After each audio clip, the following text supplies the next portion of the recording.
Asylum অ্যাপ্রুভালের পর green কার্ডের application নাকি পজ করেছে, এটা কতটুকু সত্য? অ্যাসাইলামের সাথে একটা জিনিস আছে, আপনি যদি একবার গ্রিন কার্ডটা পেয়ে গেলেন, আপনি শুধু 4 বছর গ্রিন কার্ডটা রেখে আপনি সিটিজেনশিপের জন্য অ্যাপ্লাই করতে পারবেন। নর্মালি 5 বছরের একটা রিকোয়ারমেন্ট হয়। আপনার যদি অ্যাসাইলাম গ্রান্ট হয়ে যায় আর আপনার গ্রিন কার্ড এলিজিবল এখন হয়নি, আপনি ওয়ার্ক পারমিট পেতে পারেন। আমি সালাম নিয়েছি, আপনার ট্রাভেল ডকুমেন্ট পাইছি। তো আমি এখন সৌদি আরবে যেতে চাই ফ্যামিলির জন্য দেখা করার জন্য। এটাতে কি কোনো প্রবলেম হবে? আব্দুর রাকিব বলছেন সিবিএস নিউজে, উনি দেখলাম যে অ্যাসাইলাম অ্যাপ্রুভালের পর গ্রিন কার্ডের অ্যাপ্লিকেশন নাকি পজ করেছে, এটা কতটুকু সত্য? হ্যাঁ, এইটা আমিও পড়েছি, বাট নট ফর এভরিওয়ান। এটা শুধু পার্টিকুলার কান্ট্রিজ থেকে যাদের আমার মনে হয় ন্যাশনাল সিকিউরিটি কনসার্ন আছে। আমার মনে হয় ভেনেজুয়েলা একটা ছিল। আহ, তো ওই সব দেশ থেকেই এখন মনে হয় একটা পজ হয়েছে, কিন্তু নট অল অ্যাসাইলাম অ্যাপ্লিকেশন। সব দেশের বেলায় না।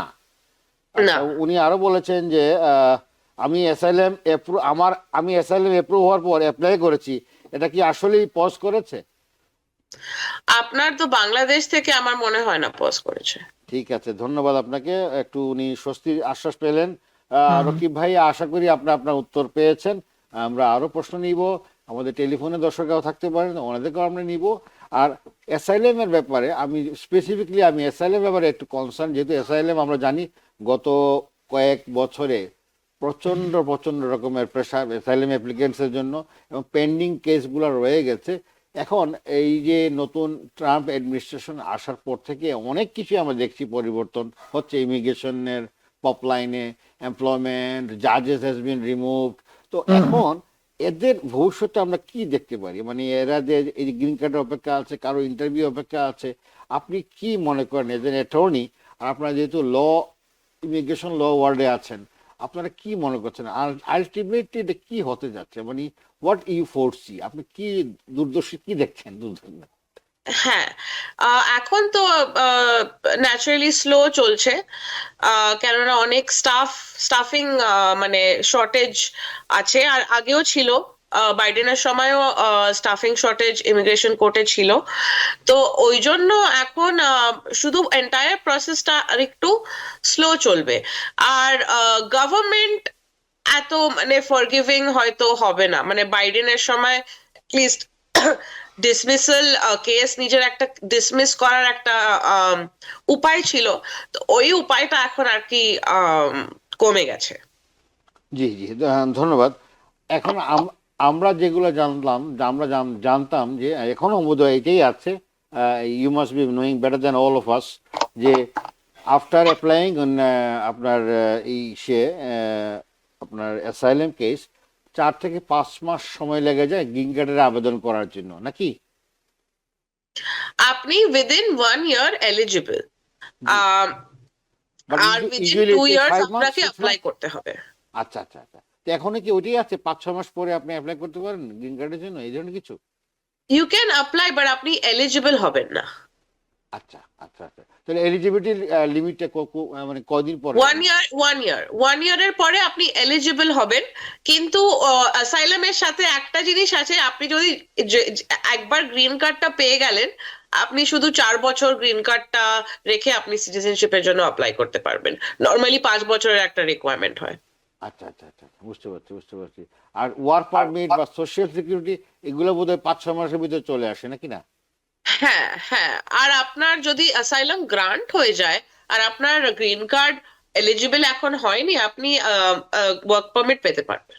জি জি জি, থ্যাংক ইউ। আমাদের সঙ্গে যে ফোনে বোধহয় যুক্ত হয়েছে একজন, কে আছেন দর্শক, আপনার নাম বলে আপনার প্রশ্নটা করুন প্লিজ। জি, হ্যালো, আসসালামু আলাইকুম। আমি এমডি আশরাফুল ইসলাম বলছি ব্রঞ্জ থেকে। জি আমার আশরাফ ভাই। প্রশ্ন হচ্ছে দুইটা। জি। তো আমার প্রথম প্রশ্ন হচ্ছে, আমি সালাম নিয়েছি, আপনার ট্রাভেল ডকুমেন্ট পাইছি। তো আমি এখন সৌদি আরবে যেতে চাই ফ্যামিলির জন্য দেখা করার জন্য। এটাতে কি কোনো প্রবলেম হবে? আর একটা প্রশ্ন হচ্ছে, আমার একজন আত্মীয় এসালাম হয়ে উনি গ্রিন কার্ড পাইছে, কিন্তু ওনার মা মারা গেছে কিছুদিন আগে দেশে। ইউএস থেকে অফিস থেকে কি কোনো লেটার বা পারমিশন নিয়ে যাওয়ার কি কোনো ওয়ে আছে বাংলাদেশে এখন?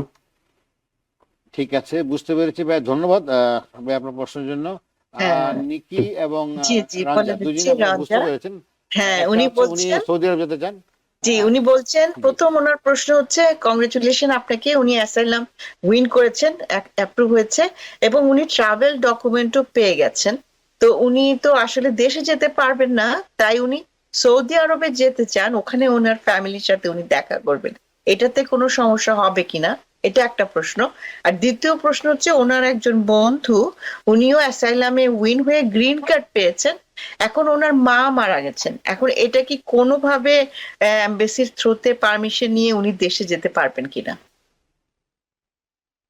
আচ্ছা, আপনার ফার্স্ট কোয়েশ্চেনটা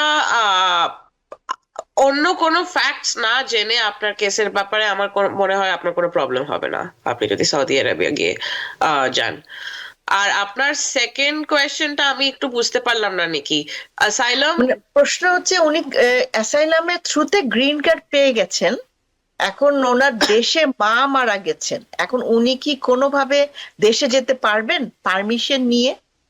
কারণ উনি তো অ্যাসাইলামের থ্রুতে গ্রিন কার্ড পেয়েছেন, হ্যাঁ, এটা কি সম্ভব? আনফরচুনেটলি এটা ডিফিকাল্ট হতে পারে, কেননা আপনি অলরেডি ইউএস গভর্নমেন্টকে বলে রেখেছেন কি আপনি যদি বাংলাদেশ যান আপনার মনে হয় আপনাকে হামলা করা হবে বা আপনার মানে যান আপনার থাকবে, ডেঞ্জারে থাকবে।